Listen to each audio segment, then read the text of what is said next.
Hello everyone, hope we're all good. Thanks for all your support. Thanks to everyone who watches the show. You know, it gives me a thumbs up, a comment.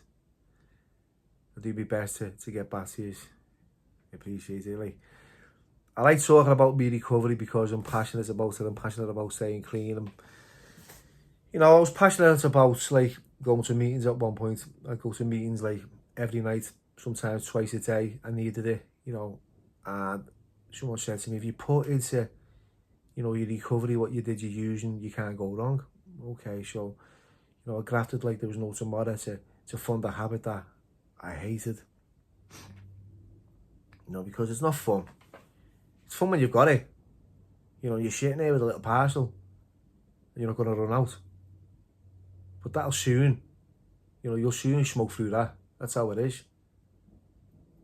So for me, getting clean and not having that desire to use is massive. It's incredible. Don't wake up with the first thought of where am I going to get a bevy or where am I going to get this, that from. It's not. My last thought at night's not that. Whereas it used to be waking up, I forgot something. I'd go to bed thinking, I need something for tomorrow. I can't go to sleep. I'd struggle. I'd get all this anxiety and panic. I couldn't face the withdrawal. I couldn't face reality. I couldn't face the people that were around me. I couldn't manage my affairs. I'd lie. I'd be deceitful. I'd manipulate people. I'd rob people. I'd go through brick walls just to change the way I felt. And when I got the opportunity of getting clean and in recovery, like I said, I'll grab it with both hands, grab the ball by the horns, and that's how it was for me. And I was working there, my first counsellor, I was in Barleywood, Bristol, Dave Mack. Now Dave, he sadly passed away. Rest in peace, Dave. I did like you as a counsellor and we became really close friends. Although I felt he did take advantage of, my good nature. I saw him as a god. He was 15 years clean. He was a kid from London. Mixed race, used to have, he had charisma. He was bubbly. He had everything that you wanted. And I strived to be, Dave Mack. When I was in Barleywood. He helped me a few times. Not get kicked out. He supported me and backed me up. Got me a punch bag because I was really angry. And I remember he come in one day with his punch bag and I was knocking the living daylights out of it. And I was a big kid, training hard. I was eating my porridge. Stopped smoking and stopped the using, the boozing, so things were going okay. I'd done my primary treatment in Bristol. How I got through that was it was a miracle because I was nearly banging a few of these mad sections out because they were just winding me right up. Yeah, they were winding me up. I went to a second stage. We moved on. Dave gave me his number when I left. Stay in touch. Give him a call one night. He come and pick me up in this Beamer, James Bond thing. And that again, you're in recovery. You've come from a life of nothing. You haven't got a pot to piss in or a window to throw it out of. To sitting in these sports cars with these people who you're looking at like the legends in recovery, and you're feeling still less than and no self-esteem and you've got no confidence, and they're taking you around the city, and and we used to go to a nightclub every week. They said do 90 meetings in 90 days, which it did, but he also done 90 nightclubs in 90 days. Clean. Going to nightclubs, drinking Red Bull and water. And a day, come on, let's go to a nightclub. He used to go out. He was a regular, nightclub goer in recovery. There was a lot of that going on in Bristol back in the day. Going to nightclubs, but not using. Fucking weird, And he was one for the young girls. The birds who were in the 20s, and he was in his 40s. I was probably in my early 30s at the time. 32, 31. And he was flying around with his birds who were in the mid-20s. Yeah, that's still on, and he was married, it didn't work out, he had a couple of kids. His bird was in recovery. And I got in the car with him one day after this club, and we were sitting in this Beamer with the roof down because it was a cabaret. Next thing, this fucking big bouncer, some big hombre, sound kid, just come running round the corner, grab Dave and just grabbed him by the throat and started to strangle him. I'm sitting there like, what the fuck's going on here? What's going on? Strangling him. I just jumped out and I said, what's going on here? He went, you keep out of it, you. Some big crazy Texan. I went, yeah, mate, he's with me. Come on, what's going on? Stop it now. Come on, leave it at that. So he's like, he went, do you want to get round the corner? Not really, mate, no. You know, you're with there, you're on the door, there's a few years there, I'm going to get hammered. You know, and I wasn't really confident. So I just thought, let's get out of Dodge here with Dave. So Dave, he's like trying to like just recuperate from this moment where he's getting strangled and screams at. So I'm in the passenger and I went, let's get off, lad, what's going on? So what happened here, lad? What happened? So he began to tell me about like this bird he'd met, and you know, he tried her on it and it was his bird, and he found out and she told him, you know the way it goes, it's like you're going to end up, it's going to get messy, you know, when you're messing with other people's birds. And that's what he was like. He was a bad flirt, he was bouncing around talking to birds all night long.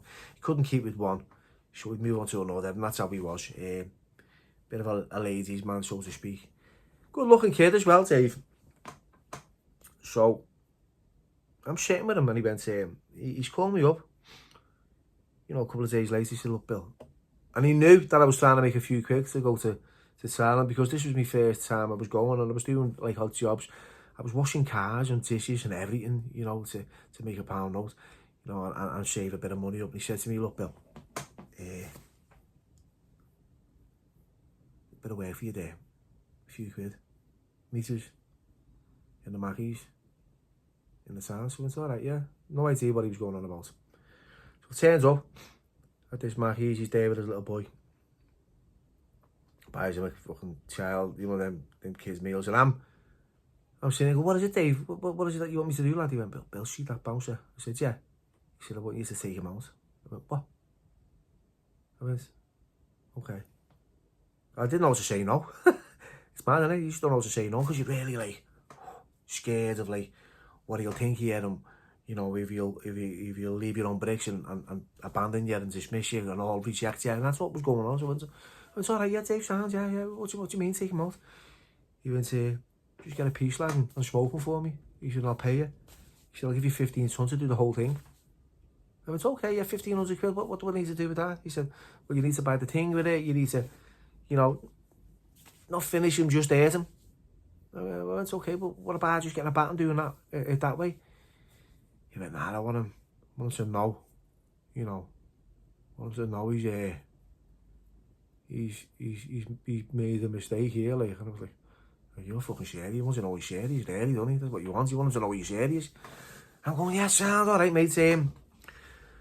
Leave it with me. I had no idea where I was going to get a thing from. No idea. The minute I walked out that Mackey's, I was like, what the fuck has he just said to me? What's he just said? There's no way I'm going to be doing none of that. I've already committed myself to him. He's like, yeah, give us your bank details or something. You know, not the fucking bank details. You want to be cash in hand. But I went home and I'm like back to me. Tell you what, I went back to me dry house where I'm sharing it with 4 other addicts. And with 2 birds. And this other kid who's, you know, I got on well with, really. They were all shined, they were all out of signers. And I'm lying on my bed in my room, staring at the ceiling, thinking, how am I going to tell him I'm not going to do this? It took me a couple of days. You know, but and I started to get angry because I thought, he's someone who was supposed to trust. He's a counsellor, he's supposed to support me, and he wants me to go out and do this for him. You know, and I played it safe forward because that's what they told me. Look at the consequences. You've got choices. I thought, he wants me to do this, and there's going to be serious consequences. You know, I'm going to end up in prison if I get caught.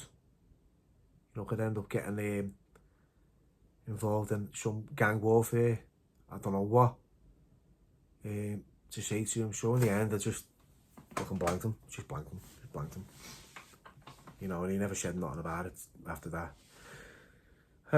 You know, and then a few years, you know, a few years went by and I've come back from Thailand. About 5 years come by when I get back from Thailand.